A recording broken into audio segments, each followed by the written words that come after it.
said when I thought they went unheard, all of those harsh thoughts so unkind, 'cause I wanted you.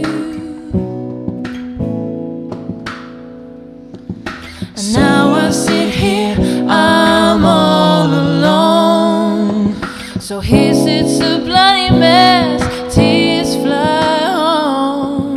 A circle of angels deep in war, 'cause I wanted you. Weak as I am, no tears for you. Weak as I am, no tears for you. Deep as I am, I'm no one's fool. Weak as I am. So now I sit here, I'm all alone. I'm all of the soft words I once owned. If I open my heart, there'd be no space for air, 'cause I wanted you. Weak as I am, no tears for you. Weak as I am, no tears for you. Deep as I am, I'm no one's fool. Weak as I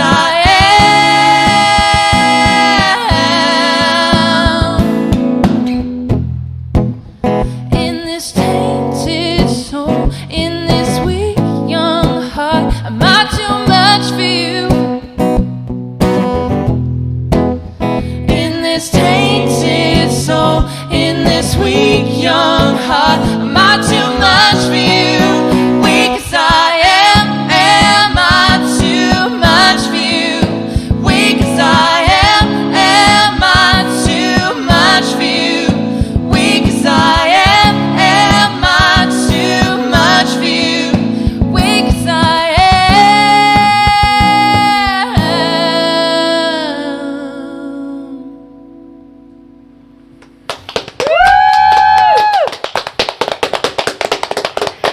That's so good. Good evening. Amazing. Hello, and thank you to the Chocolars. I think not a dry eye in the house over here. Sorry to spring that on you Yeah, guys. thanks for that. Welcome. It's Friday. It's the start of the weekend, wherever you are. You are now here with us at the Boileroom. We are live streaming, so please do pop a question in the chat, and my assistant will give me a call on the phone, and you'll be able to ask a question direct to our guest tonight. And I suppose I should get on and introduce our guest tonight. So I am joined by my good friends, Mark and Erika. And not only are they my good friends, they're also extremely talented as well. Oh, I was about to say friends with benefits, but I think that might mean something else. Erika is a talented singer-songwriter and a music maker, crafting innovative pop songs. And you've also lent your vocals to renowned artists such as Mika, but Bastille.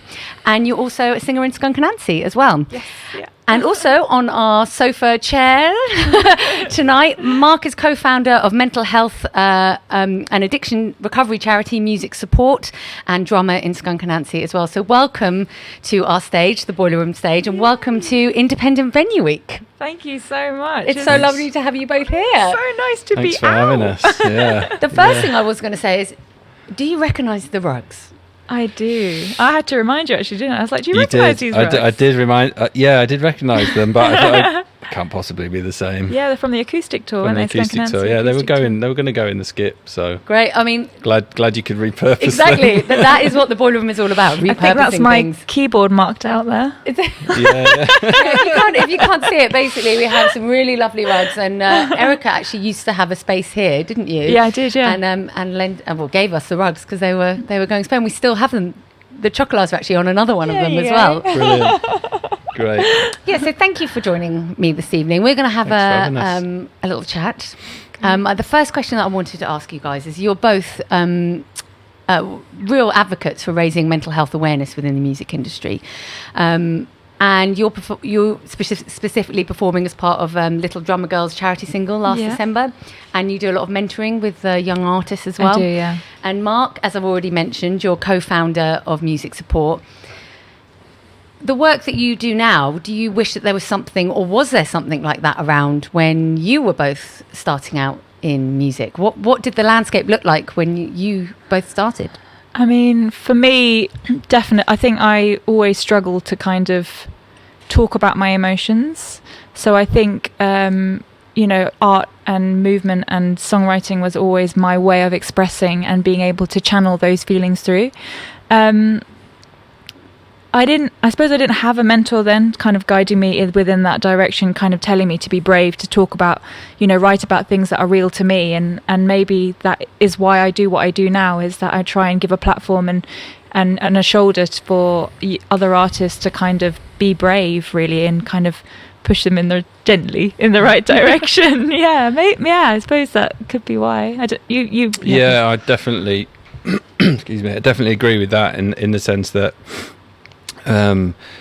when in the late 90s, when I was really struggling, there was no real sort of obvious help. I mean, I had no idea. I'd never heard of Alcoholics Anonymous, for example, and you just didn't do therapy. It's not something that that blokes did, or whatever.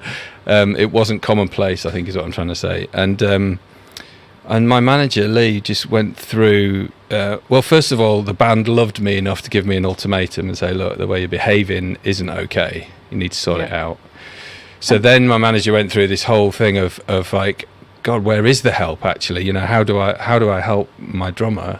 And eventually she found a therapist on Harley Street who said, you're an alcoholic, you need to go to AA. So I went, and I spent the next 3 years in and out, struggling, no real sort of guidance, no mentors.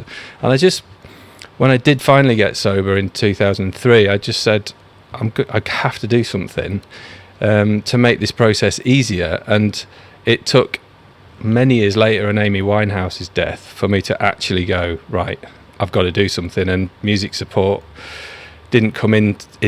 shamefully didn't come into being until 2016, I think. We were registered as a charity. So if I take you back, to the 90s that you were saying, to become a musician of the standard that you're both at takes a lot of focus, takes a lot of practice. You're clearly two people that have that focus and drive. So where do you think it happens within music that drive to want to be a performer and musician suddenly then gets coupled with a kind of life of excess?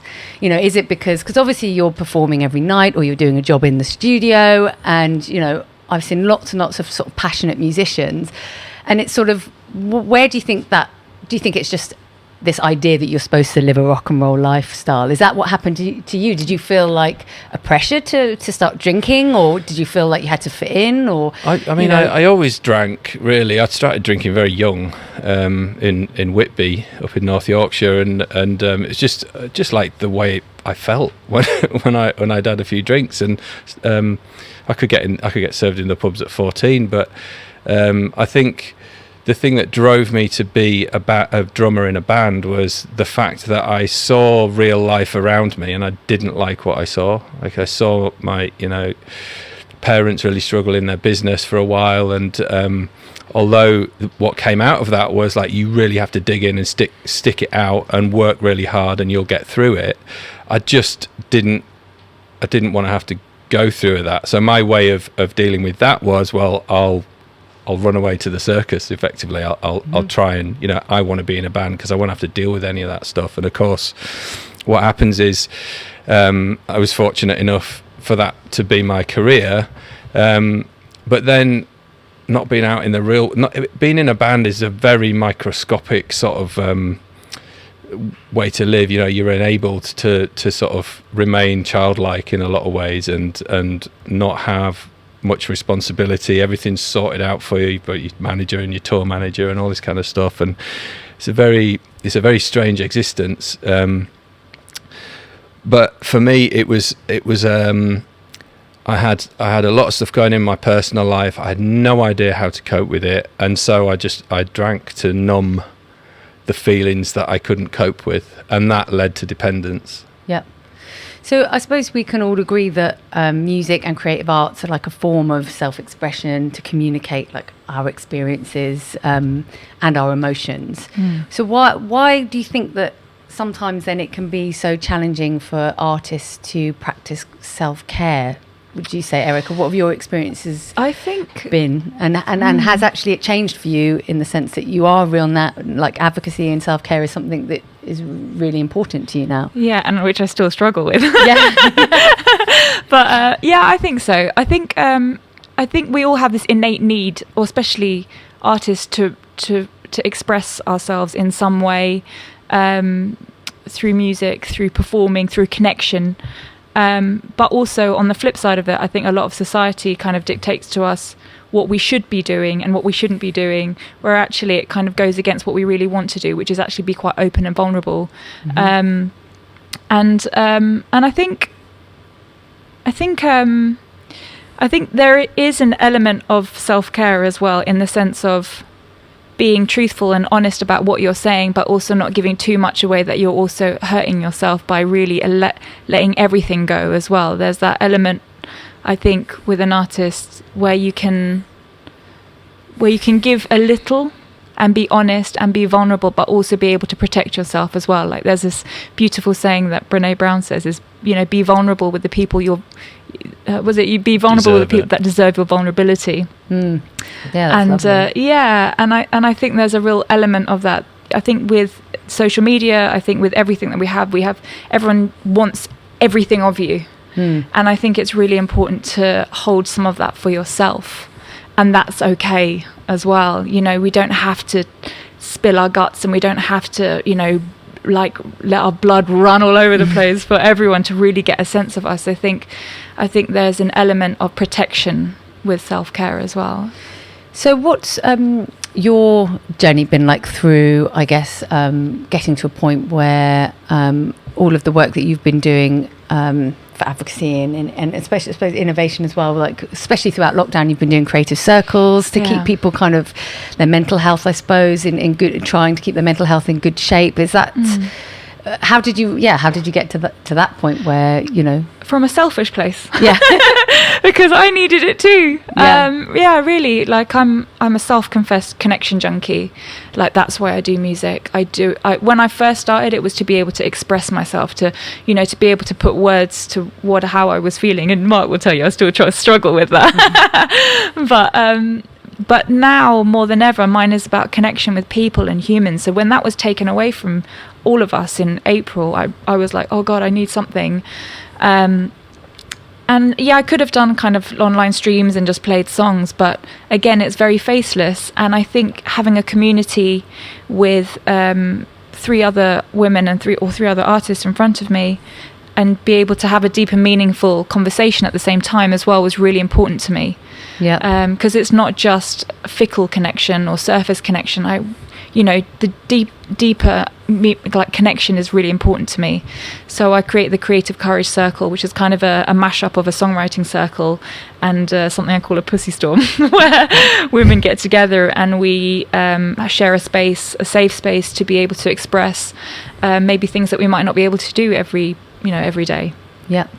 You mentioned about like innovation and innovations within your field as well. So I'm really interested in that you're the director of Sound No Gender with Sam Topley. Yeah. You mentioned about connections. That's what sparked that thought.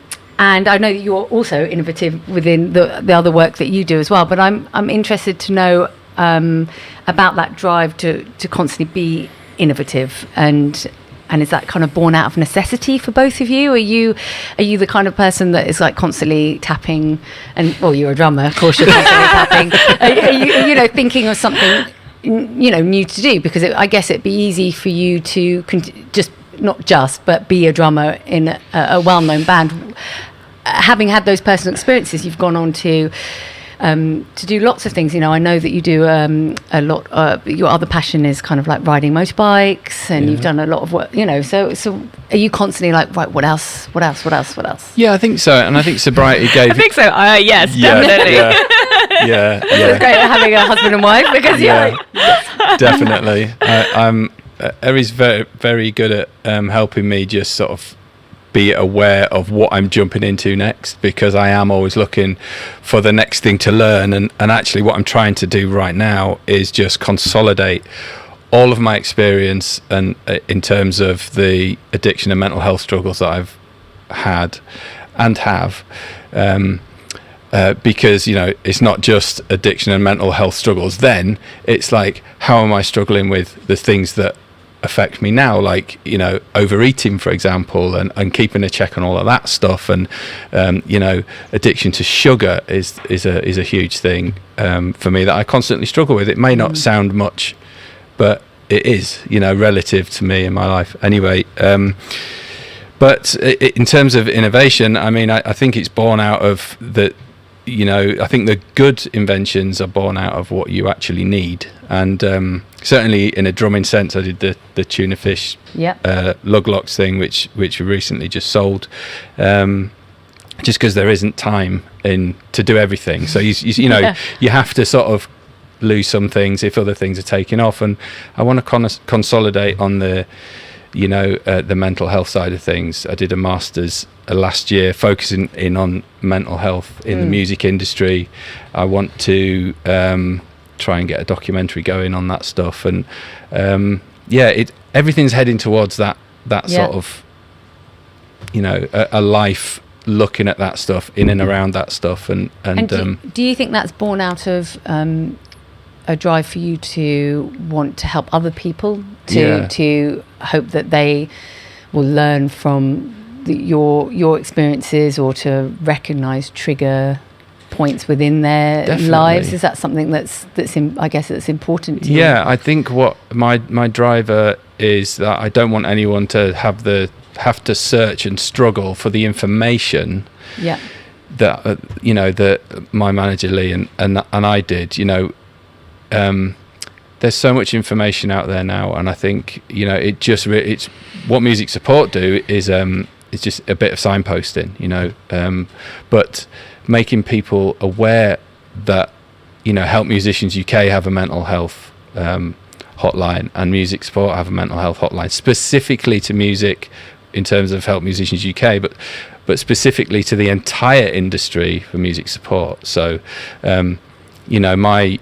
the need that as I saw it, the innovation, if you like, that music support provides, is that it's for the entire music industry. So whether you're a drummer, or whether you're a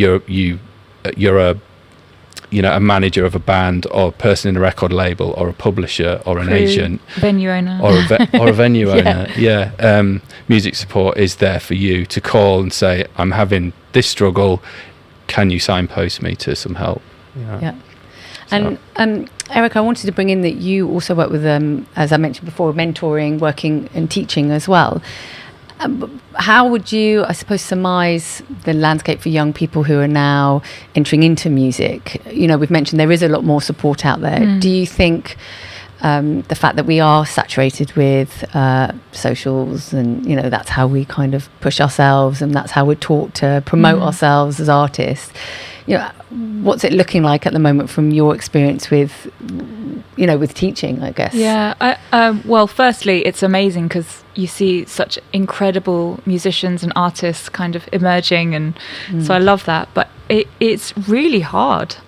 Not only, I think, with the idea that social media is there, and the interwebs is all there for all of us to use. This idea that anyone can make it it feels like a more of a level playing field now.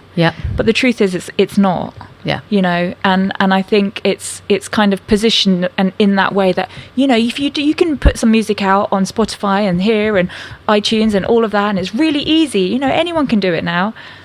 But it's about getting heard above the noise, and I think there's a lot of noise, and there's so much pressure to have your likes, to have your listens. And I think what's really, I'm constantly saying to a lot of artists is that you're doing amazing because you've written a song. Yeah. That's it. That full stop. Yeah. You've achieved a song. You've released a song. You've done it. Enjoy the process. The process is the beauty of why we do it all. The process of actually creating, actually birthing this amazing work. And I think it's really hard to not look at the outcome and focus on the outcome to be the amazing thing, where actually it's the journey. Yeah, but I think we focus so much, don't we, on drivers being fame, fortune, right, and praise from other people, almost like celebrity. And if you're constantly, I suppose, you're hungry for that all the time. Yeah. And I guess programs like reality TV shows where that's the kind of aim of the game, is to get to that point. Yeah. I guess it's hard for the next generation of creative people to not think that that's the only way you measure success, I guess. Yeah. Totally. I think I did a webinar last night with one of the participants was a manager called Ronnie Traynor, and she said, the industry used to be 100 bands selling 1 million records each, and now it's 1 million bands selling 100 records each, and that's how it's shifted.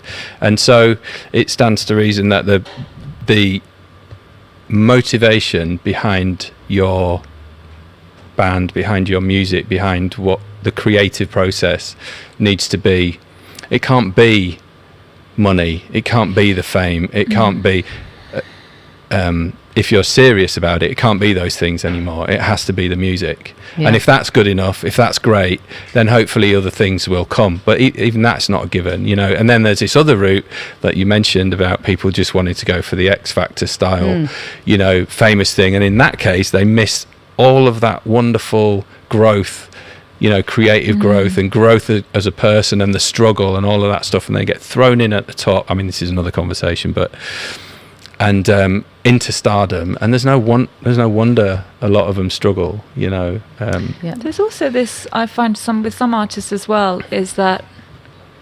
they want to just put stuff out, and so the art of crafting a song and actually letting it, sitting with it, because there's such pressure to release every 2 weeks something, new content, it's got to go out.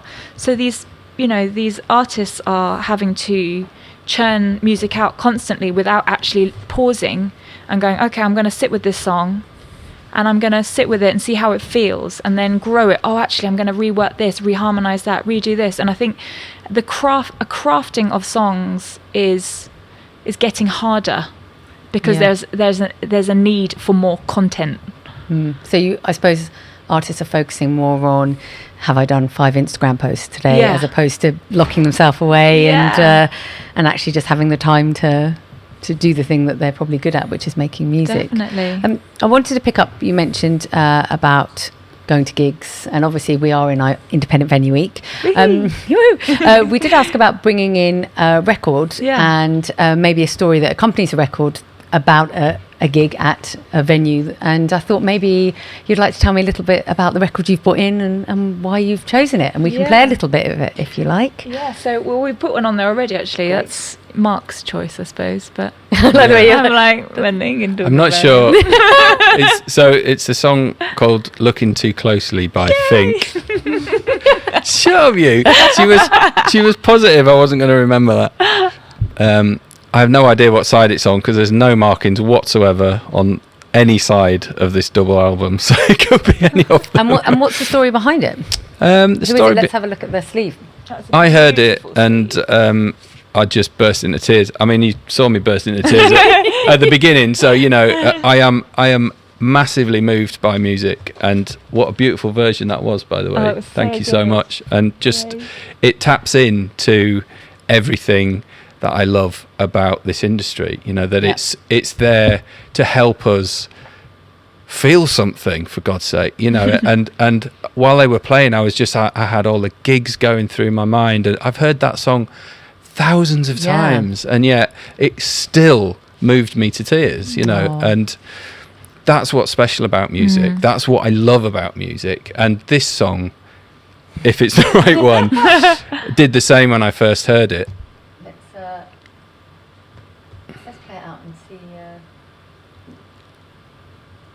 But it's the artist is Fink. The artist is Fink, yeah, and we went to see it. It's the right one. Let's have a listen to it.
Such a beautiful track, isn't it? I can see I'm going to set you off again, isn't it? Yeah, it's good that you turn it down and we start talking, so I don't just like revert to. But you know, I mean, this is who I am. This is part of the whole mental health thing. You know, let's get comfortable with our emotions. We are.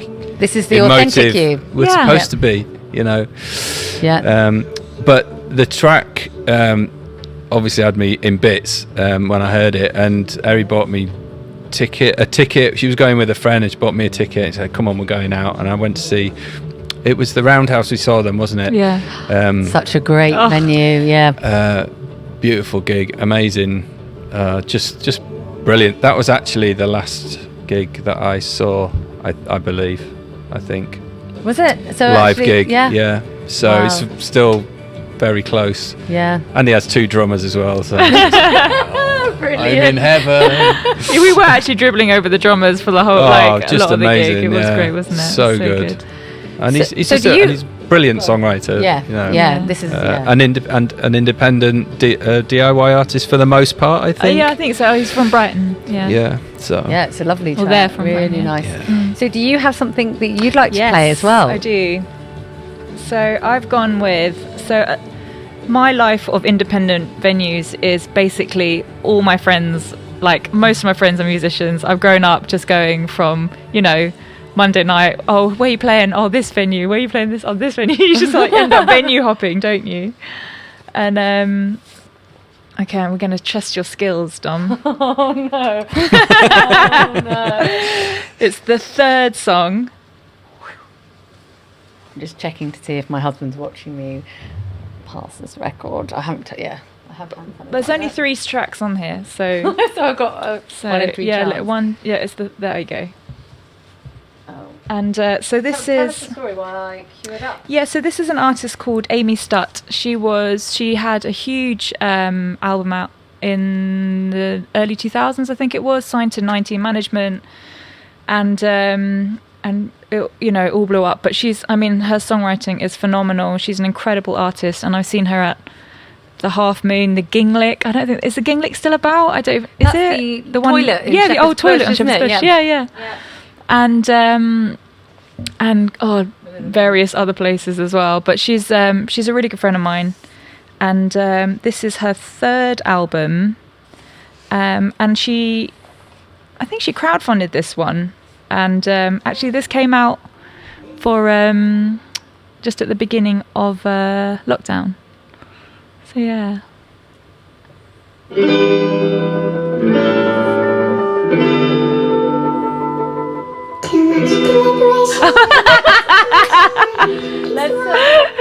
So it should be on a slower. Yeah, I think it should be. Yeah.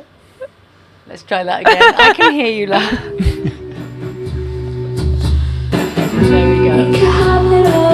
Cool.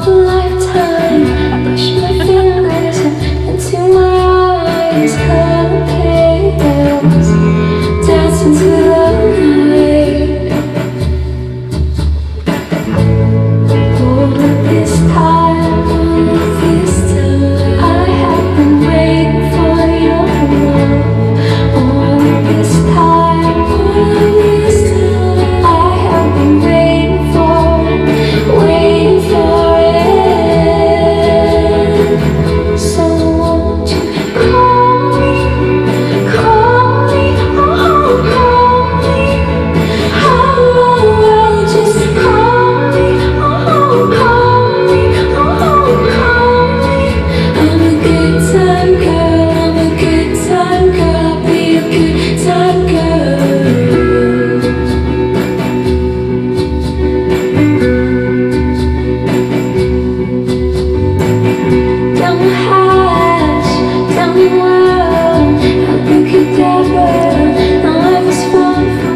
what that reminds? Like it should be in a Tarantino film. Yeah, or something, doesn't totally. it? It's got that, Yeah, it's so it's probably, is evocative. it like an effect on a vocal, or the guitar? It sounds like it's kind of very surfy, tapey, isn't it? Yeah, it's like a Yeah. tape reverb or something, isn't it? It's very Yeah, tapey. you probably know I know actually what it is. Paul I know. probably does know. Yeah. Paul can shout somewhere from out there or what vocal What it is. effect it is. Right, so I want to deep dive into your gig experiences yourself, because both of you have done countless world tours. You know, last week I think we heard that Glastonbury had cancelled.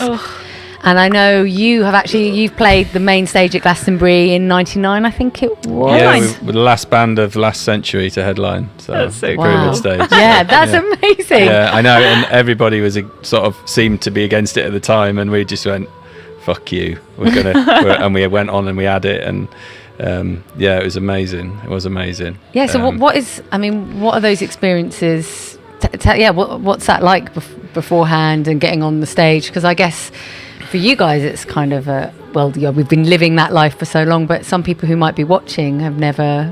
You know, do you get are you sitting there with a big adrenaline rush, or are you very calm? You know, and then I guess you're escorted to the stage, that kind of thing. How does it work?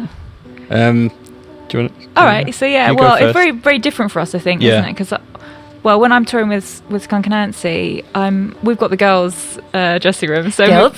Skin and I will probably start doing our makeup maybe an hour before, but an hour before that we'll do some vocal warm-ups and just kind of chill and just do some stretches as well, physical, because they're really high energy, it's still running around stage and jumping about. So yeah, just trying to get our bodies waking ourselves up.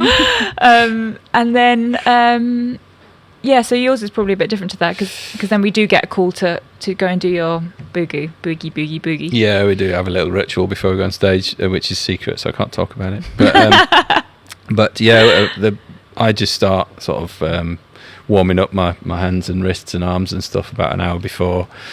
It's a bit more a bit weird, you know. Me, Cass and Ace just end up being really stupid about that around that time, and we have a right laugh. Honestly, it's such good fun, all of us actually. But you know, and then yeah, there's usually a tour manager that escorts us to stage, and the lights go out, the torches go on, and all of that. And then this sort of weird thing happens to me, which is what I'm utterly addicted to, which is that I just go into this flow state. As soon as I sit down, as soon as the music starts, not when I sit down, I don't particularly get nervous anymore, because I know exactly what I'm going to do, back to front, inside out. Right. Not to say I don't make mistakes, of course I do, but I just enter this kind of state where the gig starts and then it's over, and then this 2 hours has You've just disappeared. Kind of I'm just completely mesmerised and immersed in this just this creative, beautiful thing that's going on. This sort of relationship, this connection between the band and the audience, and you know that it is all about that for me as well. You know, it's about, I didn't know how to talk to people or connect with people, but when I got on stage, I had that conversation from the drum stool from a really young age, and that's never stopped. You know, so I go on stage, I sit down, and then it's the end, and I'm like, whoa, wow. But I'm sort of conscious. I think we might have a question.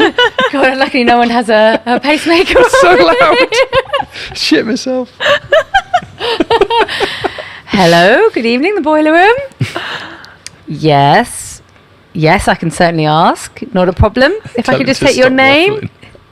Alice, yep, from Woking. Okay, yep, I'll ask. Question is, how did you first meet each other? Well, I was at college studying music, and the drummer from Skunk Anansie was coming in to audition for girlfriends. Songwriters.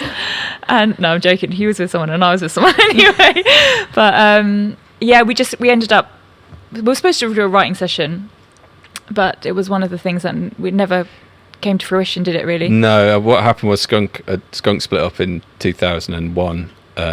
in the September, and I was desperate to get something else going. So with Wayne Ritchie's a drummer friend of mine, we were going to get this other project going. So we auditioned Girlfriends. I actually thought Wayne was the drummer from Skunk Anansie, not you.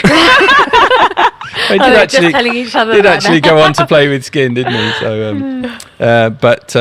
and then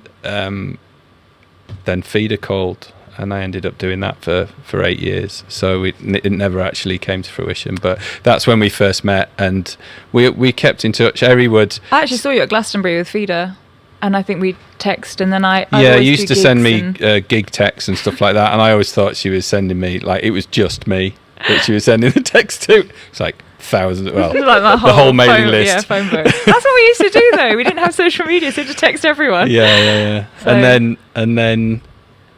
then we just 3 or 4 years later. we actually no. Our first date was an independent venue. Went to the Half Moon in Putney. That's right. Yeah, actually, I thought you wanted to just be friends because he was like, "Oh yeah, it's all matey." I was like, "Okay," that's cool, it's fine. But you have to remember, I was newly sober and navigating life again, almost, and looking at everything through a new lens. So I was so awkward and just like, awkward and didn't really know what I was doing. I wanted to pick up on that. You said you became sober in 2003. Yeah.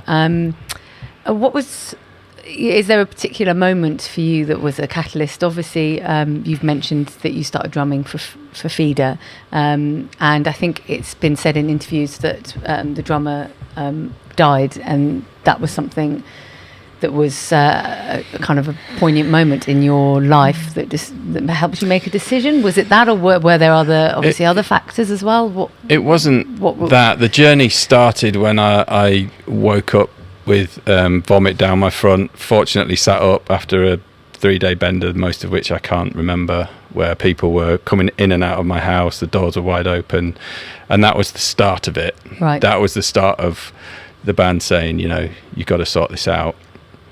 And then where was I going to go after that? Was the catalyst? Oh, it was so good what I was going to say as well.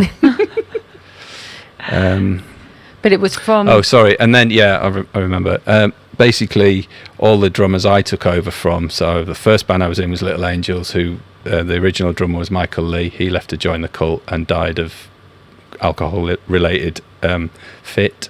Yeah. Grant obviously sadly killed himself in 2002, and Feeder had toured with Skunk Anansie, and so had... Not Grant. Sorry, not Grant, John. Yeah. Yeah, spreading Like vicious what? rumours. Grant is fine.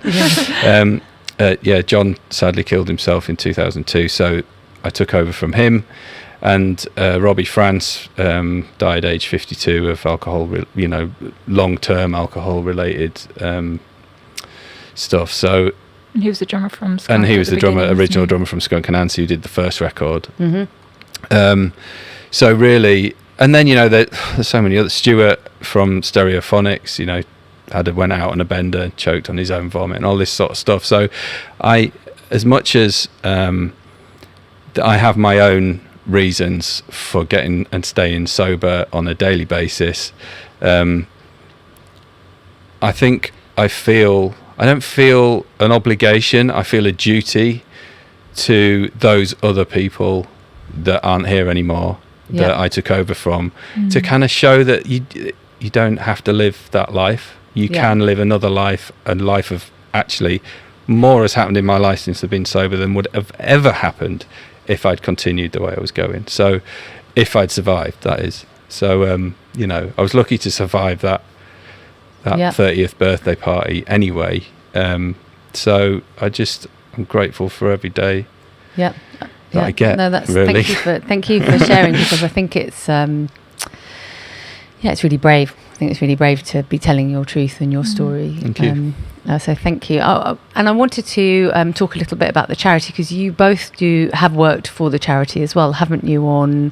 I remember speaking to you about providing call support for people. Yeah. So Right how at the beginning, that was. Yeah. how was that?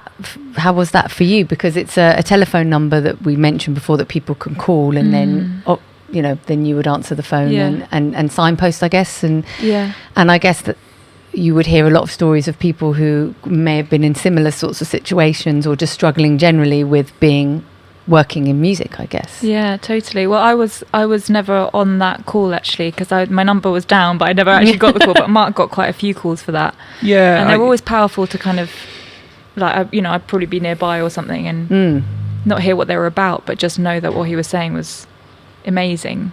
Yeah. And what an incredible. There've been some amazing stories. I think just to give one example, one chap rang in and. He was on the verge. So he was sitting in his car with a pipe and the hose pipe and in it, Wow. And he was like, I just thought I'd give it a go. I just thought I'd call you to see if there was anything. Yeah. So I chatted to him for a little bit and I said, look, please just, and he mentioned he was on meds.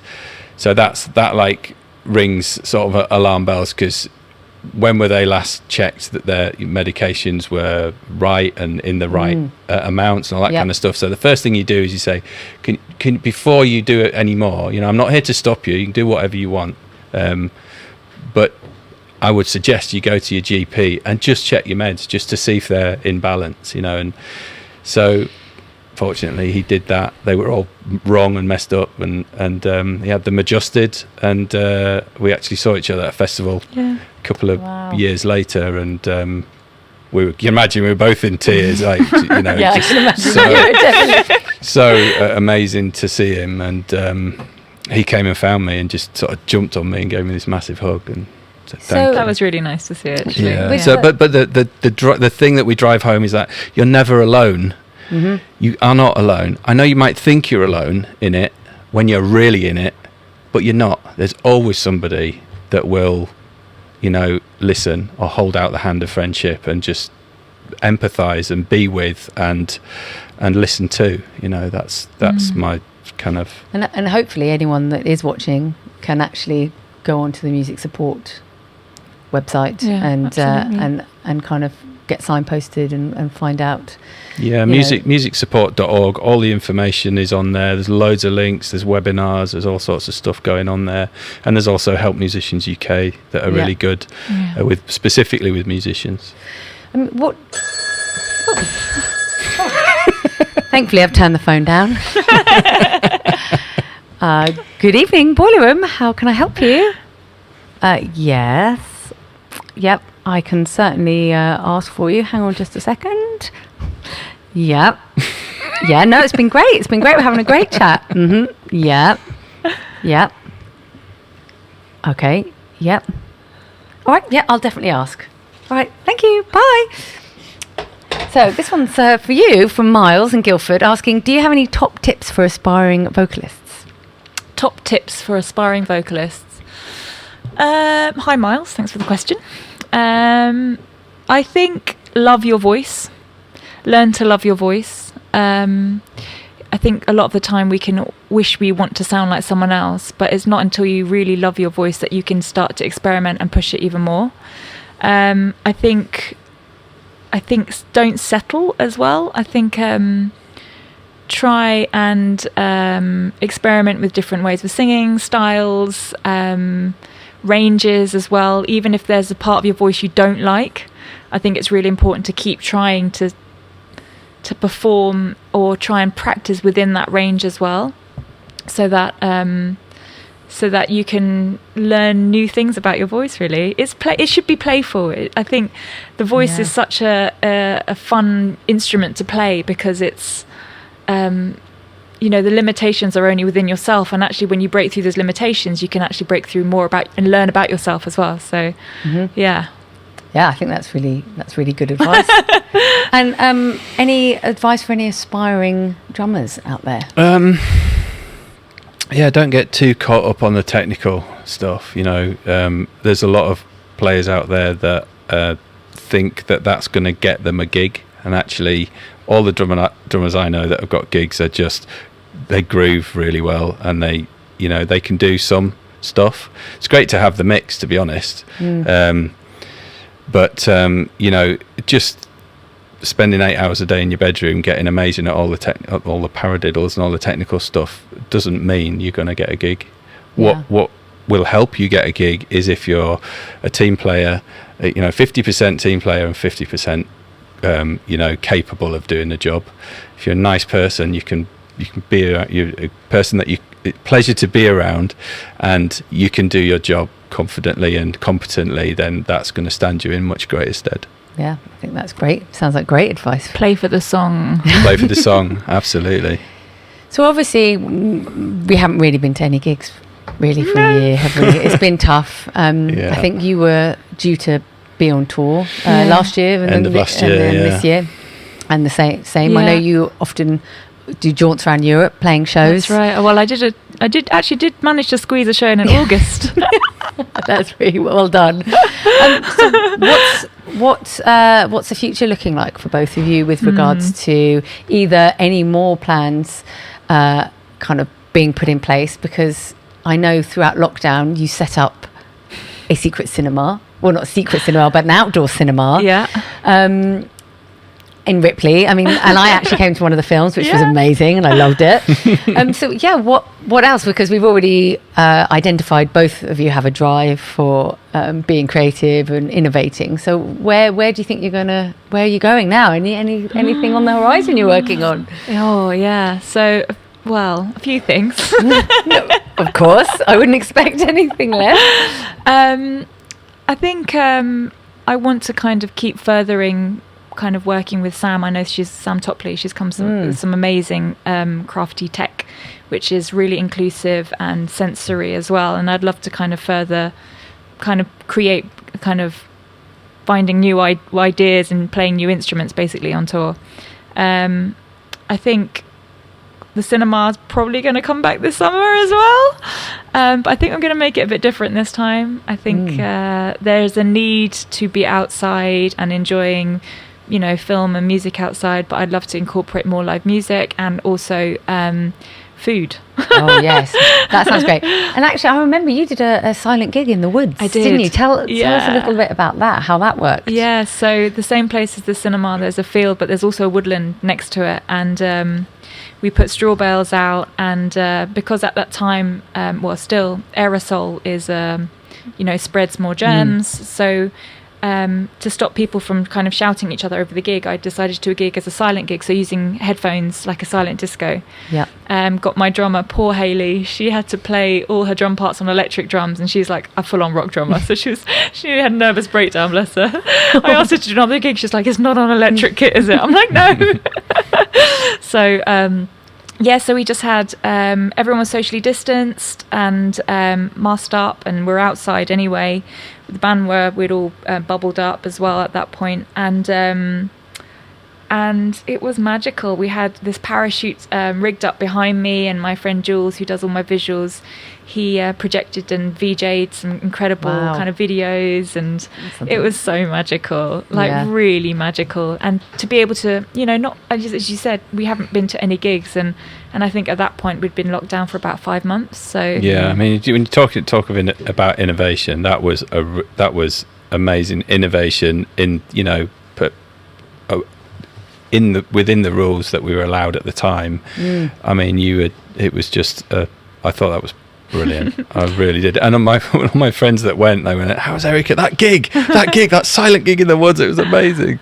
But like you said, it was really memorable. Yeah, it does come from a need though, doesn't it? It comes from a need, and that's where innovation comes from. It's like looking within the guidelines and going, right, what can I do within this to still fulfill the needs of people and myself? Yeah. And we've actually just had another question that's popped in via another means than the telephone, and a message actually. It's really lovely. It says, "Guys, love you, sober for 12 days straight now." Oh, amazing. Do you ever... That's going to make me cry. It's you. You're getting me emotional. I'm spreading tears. Yeah. You just caught emotional. You just caught emotional. Well done, Elena or Elena from Italy. And the question is, do you ever look back at yourselves and feel like it wasn't the real you? And if so, what would you tell that person now? Thank you so much. Amazing. Well done. Thanks, Elena. That's amazing news. I'm so happy to hear that. I'm really chuffed. What would I tell myself? I would tell myself it's solvable. I would tell myself you can live without the chaos, without having to... you can live without having to numb the pain of life, of what life is. I'd say it's possible to live life on its own terms and not have to find alternate sort of, you know, universes to live in. And by that I mean, you know, just the one where you're just numb all the time via whatever means, you know. So there's lots of ways that we numb. And but the main one would be that, you know, you're not alone. Yeah, that has to be, you know, there is always a solution, and it just takes one person to sit and listen. And a lot of the time, and which is what we see a lot with the phone support, music support, is that sometimes people just need to say something once, and it's like, and their world doesn't fall apart, and their world isn't shattered. It's like, oh, okay, I can say it, and that's okay. And it's like, it's okay. I tell me that I'm not alone, and that it's solvable. And Erika? What would I tell my younger self? Or even not even the younger self, but the other person maybe that may be more hurting. I'd just say it's okay. It's okay to not feel okay. To be able to be miserable, to be able to feel all the different things in between all the huge feelings. It's a spectrum, isn't it? I think actually that's a really great piece of advice, because so many people focus on that hunger for happiness that they forget actually where they are. It's just, you know, just being okay with okay, if you know what I mean. And I think the internet probably has a lot to answer for with that, because you're constantly seeing people, aren't you, who look like they're happy and they're having this life. Living this life, but actually, you know, behind it, you know, it's that everybody's going through a different kind of struggle. And actually, to just be okay with wherever you are and not feel like you have to be. I mean, and I'm not trained in, you know, that's just my own personal experience, but I think, like you said, it is difficult to be all right, isn't it? It's to just be like, I'm not happy, I'm not sad, I'm just this. Right. I'm just whatever this is. The thing I strive for is in my life now is not happiness, but it's contentment. So it's not an extreme. I think happiness can be an extreme, and contentment for me can be as simple as, and the days when I struggle, because I do still struggle quite often, it's as simple as gratitude. What am I grateful for? I've got a roof over my head. I've eaten today. I'm not freezing cold. You know, I'm okay. You know, that's kind of, sometimes that's as good as it gets, and that's amazing compared to a lot. You know, so you have to put things in perspective sometimes and be grateful for it. And actually, I was going to ask you, actually, not. I know it's difficult to distill the knowledge and training that you've got into, say, 3 top tips, because it doesn't work like that. I know it doesn't, because everyone's different. But, you know, you've just mentioned one, like gratitude, just seeing what you have got and being grateful for it. But, you know, in our parting words or in our last few minutes now, is there anything that you two would like to share that has helped you, that might help somebody else? You know, kicking off, the first one was gratitude.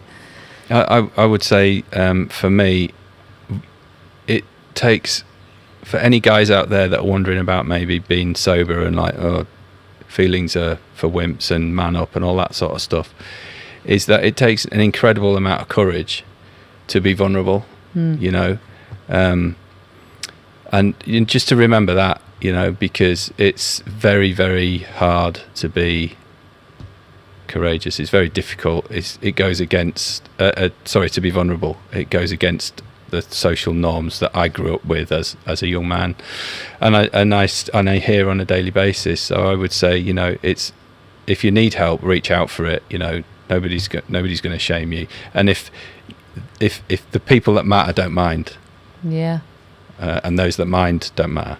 So that's, you know, lovely. And Erika? And I think for me, it's probably enjoy this journey. You know, we are so incredibly lucky to be suspended in this universe. The little blue dot. On this little pale blue dot, and be conscious of it. So maybe for me, it's just to become aware every day of just one little thing, to become conscious of something. So to be present in an act at least once a day, which is hard to do, actually. Especially when you have a phone attached to your hand constantly, and you're thinking about the next thing. I think that's gratitude, lovely. Meditation, if you can, just sit quietly without any screens for 5 minutes. That helps me massively. Yeah. Well, this week I've been struggling with migraines because of screen time. Yeah. And I think I was like, okay, because normally I'd finish working, and then we might put the TV on and watch a movie, and and then and I just said, I can't do it. I can't look at another screen. And I think actually we put that Fink record on, and it all came out, because finally I was able to be present in my own self. Rather than again stuff it down with something else. Distraction is screen, and everything is screens at the moment, and it's and that's a numbing device as well. No, thank you. I think those tips have been really great, and we have obviously said if support available via music support. Do you want to just do another shout out for some of those places again? There's musicsupport.org, and all the information is on the website. Help Musicians UK is also another one specifically aimed at musicians. But if you don't mind, they can email into the Boiler Room if anyone's struggling, they need help, they don't know what to do. I'm always available to if somebody reaches out, I see it as my responsibility to hold out the hand of friendship to anyone who reaches out for help if they're struggling with addiction or mental health issues. So if you can't contact me on the socials, email the Boiler Room and I'll we'll get back to you. Do that. Yeah. Okay, well, I think that we're at the end of our little journey today. Thank you. Enjoying this. Best one I've had in 18 years. 18 months.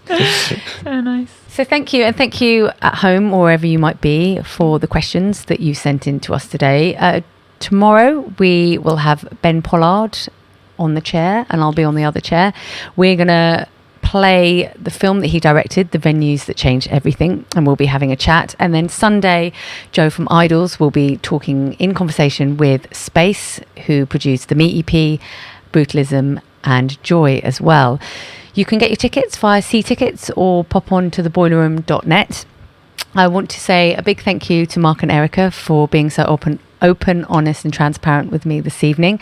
And also I wanted to give big thanks to our band tonight as well, the Chocolars, and our band every night actually.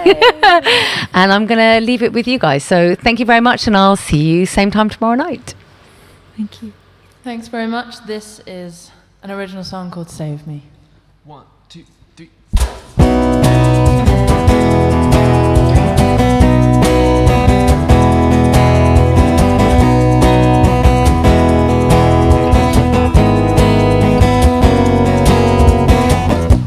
Life's a fire that is burning up inside.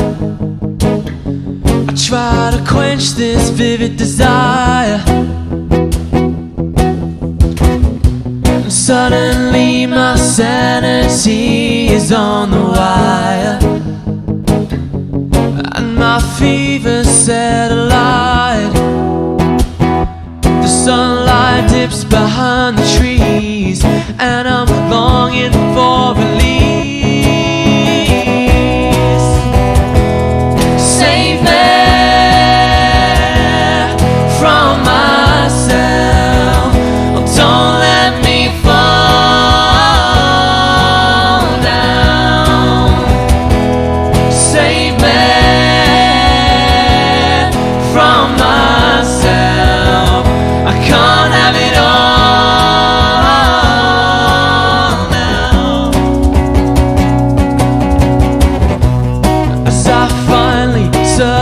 Gasping out for air, I feel the truth is standing there.